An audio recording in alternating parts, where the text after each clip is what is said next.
Shalom untuk kita semua dimanapun kita berada. Untuk merenungkan firman Tuhan, mari kita berdoa. Ya Tuhan, kami rindu untuk mendengarkan firman-Mu. Kami rindu untuk diisi oleh kekuatan dan nasihat yang baik untuk menuntun kehidupan kami lebih baik dari waktu ke waktu. Tuhan bersama dengan kami semua di dalam perenungan ini. Di dalam nama Tuhan Yesus kami berdoa. Amin. Judul renungan kita pada hari Sabat ini adalah rahasia kebahagiaan. Rahasia kebahagiaan. Ada seorang teolog yang terkenal, yang kita semua tahu, namanya adalah Karl Barth. Ketika dia ditanya tentang apa pemikiran teologisnya yang terdalam, dan teolog ini dia menjawab di dalam bahasa Inggris yang dikatakan, "That Jesus loves me, this I know, for the Bible tells me so." Bahwa Yesus mengasihi saya dan saya tahu itu oleh karena firman telah mengatakannya. Ada sesuatu yang sangat dalam, pemikiran, perenungan yang cukup dalam, yang luar biasa, yang akan terus membuat kita merasa bersuka cita. Oleh karena Yesus mengasihi saudara dan saya, dan ini yang perlu kita ketahui di dalam kehidupan kita sebagai manusia. Kenapa ini perlu diberikan penekanan? Oleh karena dalam kehidupan manusia, sering manusia mencari kebahagiaan, mencari kegembiraan di tempat yang salah.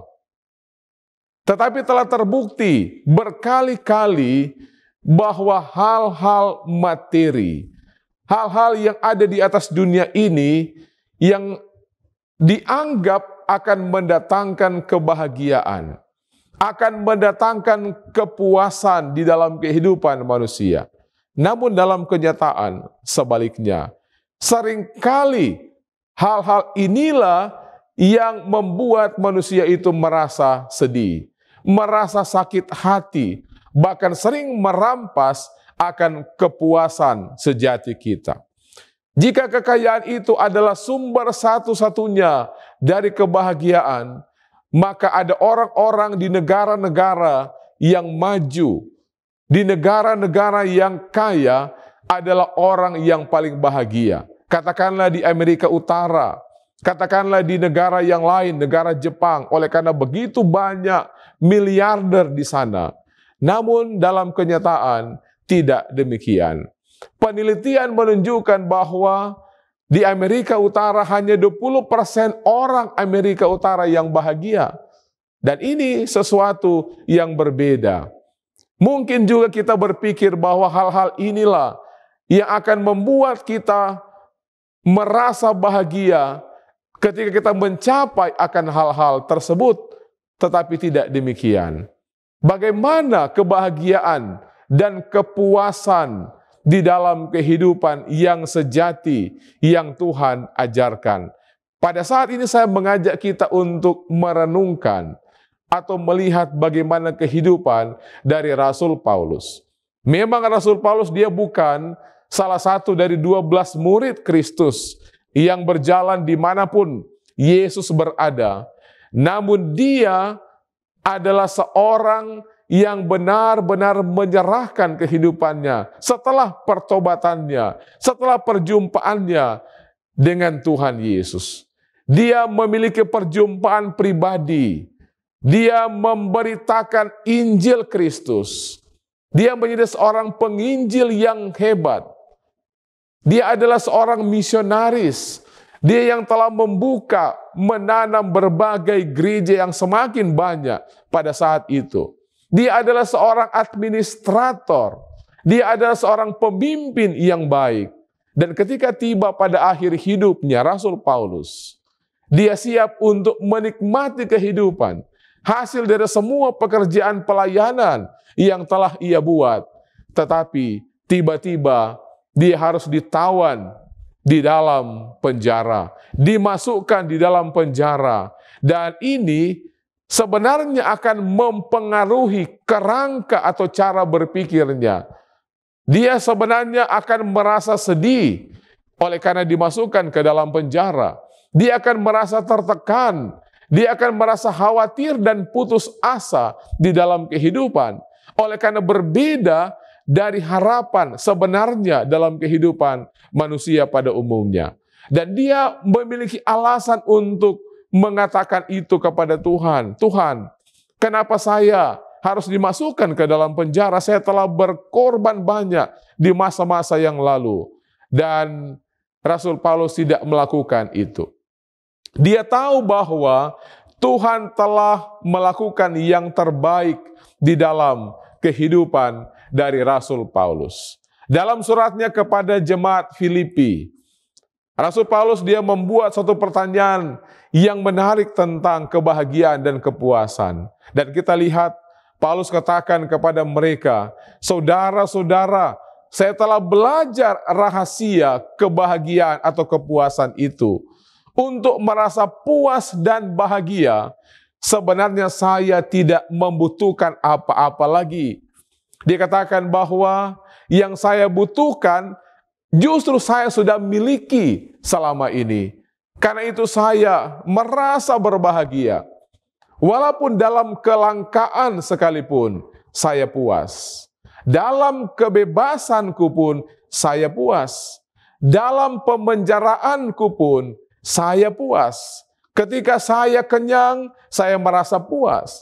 Ketika saya pun ada merasa lapar, saya pun puas. Karena saya tidak memiliki hal-hal yang lain di atas dunia ini. Karena kebahagiaan saya tidak bergantung pada faktor eksternal.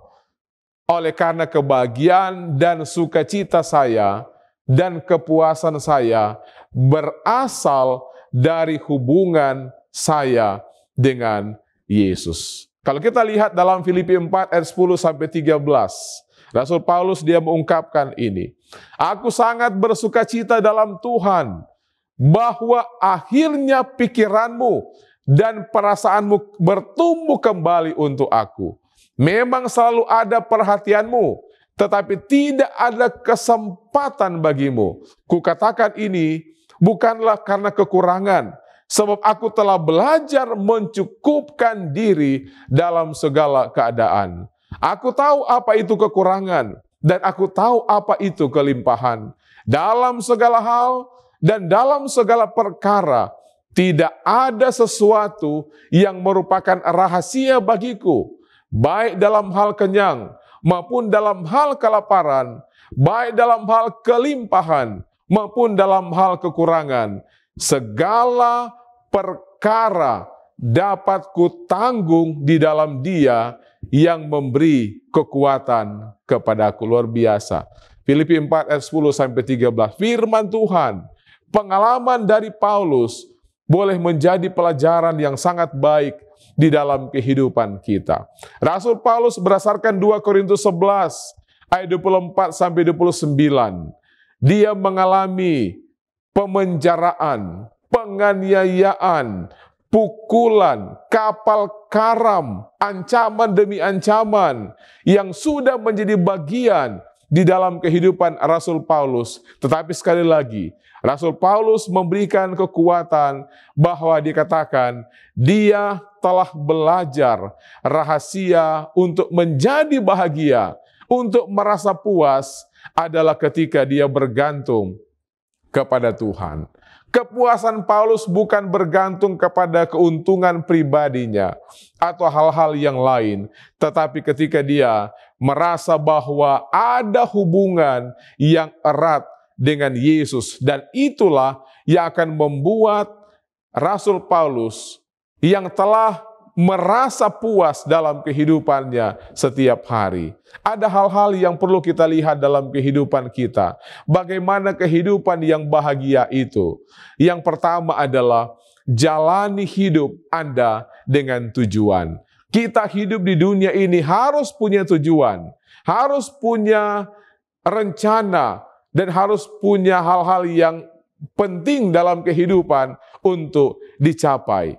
Banyak orang dalam hidup ini hanya hidup untuk bekerja, hanya untuk makan dan tidur dan lain sebagainya, tidak punya tujuan. Tetapi Paulus di dalam Filipi 1:21 dia katakan, sebab bagiku hidup adalah Kristus dan mati adalah keuntungan. Bagi Paulus, tujuan hidup adalah Kristus. Itu sebabnya dia merasa puas di dalam kehidupannya setiap hari. Yang kedua, cobalah untuk melakukan sesuatu yang lebih.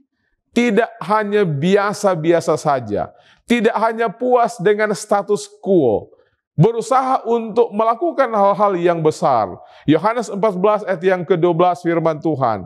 Aku berkata kepadamu, sesungguhnya barang siapa percaya kepadaku, ia akan melakukan perkara-perkara yang aku lakukan, bahkan pekerjaan-pekerjaan yang lebih besar daripada itu. Nah, kita lihat, kita diminta untuk melakukan sesuatu yang lebih. Kemudian berikut adalah, jalani hidup Anda untuk suka memberi. Orang-orang yang paling bahagia di bumi ini adalah mereka yang hidup untuk memberi. Ya, lebih berbahagia memberi, lebih diberkati memberi daripada menerima. Kisah Para Rasul 20 ayat yang ke-35. Berilah dan itu akan diberikan kepadamu. Lukas 6 ayat yang ke-38. Kemudian berikut nasihat yang baik untuk kebahagiaan. Tersenyumlah bahkan jika Anda tidak menginginkannya. Sering dalam hidup ini kita dibebani oleh berbagai pikiran yang membuat kita akan merasa sedih dan bergumul. Tetapi kita diajarkan untuk tersenyum walaupun kadang kita tidak menginginkannya. Kemudian nasihat yang lain adalah, mari kita terus bersyukur kepada Tuhan. Kita perlu untuk senantiasa bersyukur kepada Tuhan. Di dalam 1 Tesalonika 5 ayat 18. Mengucap syukurlah dalam segala hal, sebab itulah yang dikehendaki Allah di dalam Kristus Yesus bagi kamu. Kolose 3 ayat 15 firman Tuhan, hendaklah damai sejahtera Kristus memerintah di dalam hatimu. Dan selanjutnya dikatakan, dan bersyukurlah. Kemudian nasihat yang lain untuk kebahagiaan adalah menyanyikan pujian bagi Tuhan. Musik dan pujian memiliki kekuatan khusus untuk mempengaruhi pikiran kita. Apa yang perlu kita lakukan? Kita selalu memuji Tuhan. Kisah 16 ayat 25 firman Tuhan.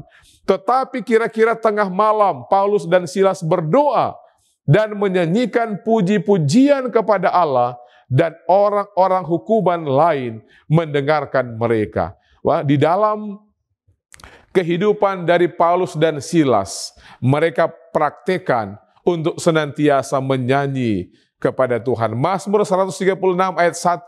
Bersyukurlah kepada Tuhan sebab Ia baik, bahwasanya untuk selama-lamanya kasih setianya. Kemudian yang terakhir, nasihat yang baik, rahasia kebahagiaan adalah percaya kepada Tuhan. Percaya kepada Tuhan. Mazmur 34, ini adalah salah satu dari Mazmur yang paling indah di dalam Alkitab. Ketika itu Raja Daud, dia sementara dikejar oleh Saul, dia melarikan diri, namun dia katakan dalam Mazmur 34 ayat 8, malaikat Tuhan berkemah di sekeliling orang-orang yang takut akan Dia, lalu meluputkan mereka. Percaya kepada Tuhan. Daud, dia belajar untuk tetap mengandalkan Tuhan, yakin bahwa di dalam Tuhan ada hal-hal yang baik, ada pemeliharaan yang dia boleh dapatkan. Pertanyaan, bagaimana kita bisa bahagia di tengah rasa sakit dan penderitaan? Jawabannya adalah Roma 8 ayat 28. Kita tahu sekarang bahwa Allah turut bekerja dalam segala sesuatu untuk mendatangkan kebaikan bagi mereka yang mengasihi Dia yaitu bagi mereka yang terpanggil sesuai dengan rencana Allah. Allah selalu akan mendatangkan kebaikan, akan memberikan solusi yang terbaik, dan memberikan kebahagiaan kepada mereka yang senantiasa ada di dalam Tuhan. Tuhan memberkati kita pada saat ini adalah doa kita bersama. Amin. Kita berdoa. Kami bersyukur ya Tuhan, oleh karena firman-Mu menuntun kami semua, untuk kami boleh menemukan kebahagiaan itu, kami boleh menemukan kepuasan itu, bukan didasarkan pada hal-hal duniawi, bukan didasarkan pada hal-hal yang sifatnya materi, namun kami telah diajarkan oleh firman-Mu, bahwa kepuasan, kebahagiaan itu ada di dalam Tuhan, memiliki hubungan yang erat dengan Tuhan, menjalani kehidupan yang penuh sukacita di dalam Tuhan, sebagaimana yang Tuhan telah janjikan, Tuhan telah jaminkan di dalam kehidupan setiap orang yang percaya. Dan terima kasih Tuhan, oleh karena firman-Mu pada saat ini, yang terus memberikan kekuatan, memberikan jalan keluar yang terbaik dalam berbagai pergumulan hidup kami, untuk kami senantiasa memiliki hubungan yang erat dengan Tuhan, dan itu adalah rahasia kebahagiaan kami yang sejati. Tuhan berkati kami pada saat ini, di dalam perenungan ini, kami serahkan semuanya ke dalam tangan Tuhan. Di dalam nama Tuhan Yesus kami berdoa. Amin.